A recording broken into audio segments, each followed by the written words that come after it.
All right, everyone. Chapter 14, an annual favorite, learning how we relate to one another, how we socialize with one another. So let's just jump right into it. Hopefully you've already done the exercises with situationism and the attribution scale.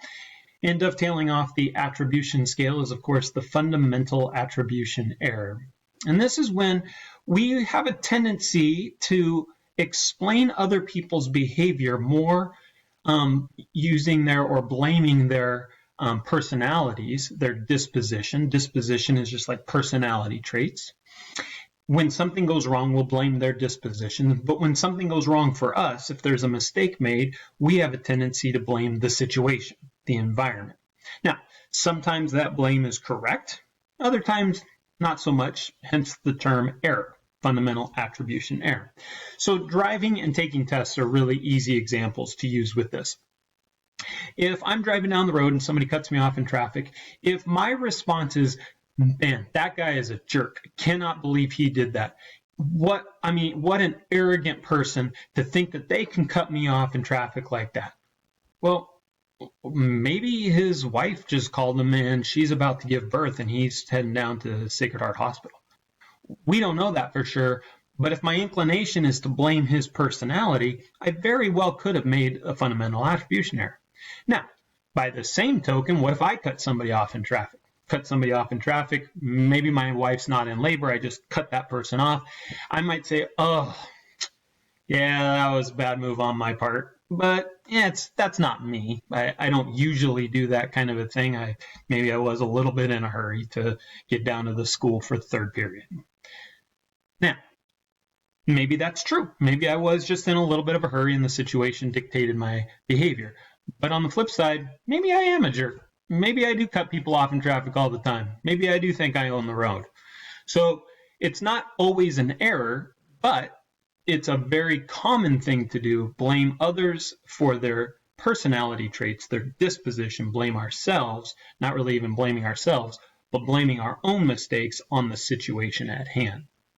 Now, when we get into looking at our own successes and failures, we have what's called the self-serving bias. And again, here's where tests are an easy example.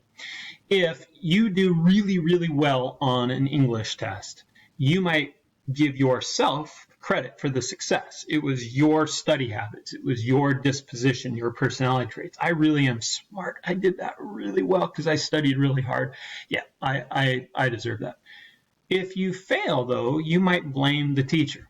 He didn't teach me near as well. Or you might blame the test. There was like 15 questions on that test. I had no idea. We'd never have studied that. So you start blaming the situation. Again, might be correct, or you might not be honest with yourself as far as how hard you studied for that particular exam. Okay? Not everybody does this, but it's common enough where psychologists have an actual term for it. Okay? Now, when we're trying to, kind of shifting gears here, when we're trying to change attitudes in other people, some of the terms that we've got here in psychology are also terms that are often used in the advertising world. And the first one is peripheral route of persuasion. Think of a periphery, something that goes around. So peripheral route persuasion is when you try to influence somebody, not by chasing after the exact quality that you want to talk about necessarily, but you're kind of drawing them in through other qualities. A good example is college pamphlets. People are applying for college this time of year, and you might know that you want to be an engineer. But you might be getting college pamphlets and mailings that show the beautiful campus. You know, Pepperdine, you go out the back of their gym, you're on the beach. You know, this is gorgeous stuff. UW has an awesome, beautiful commons area. Okay, and the cherry trees are in bloom in the spring and all of this stuff. But maybe they don't have good engineering programs. Maybe they do, but they're trying to suck you in by the peripheries first.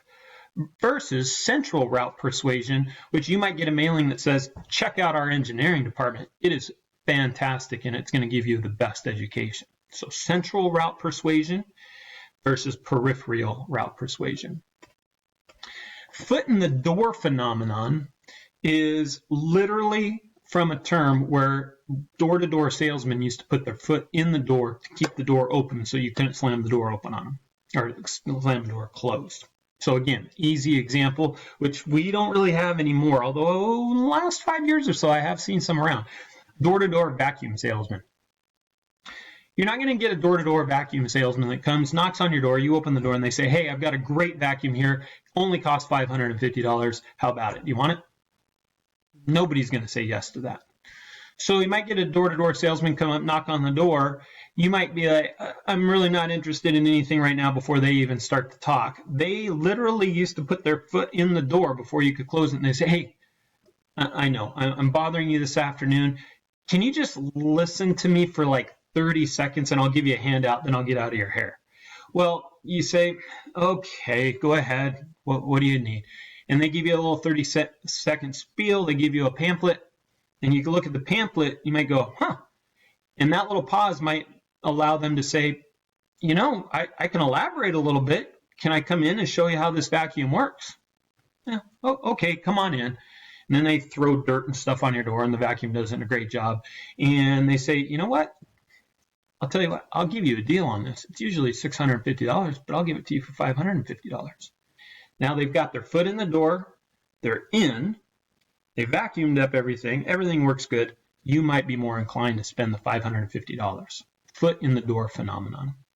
And again, those last couple of slides, you can add into your notes 3 things that you might use peripheral route persuasion for, or that you've seen peripheral route persuasion used, and think of a way that you could use the foot into the door phenomenon with your own parents. Maybe you want to stay out a little bit later one night.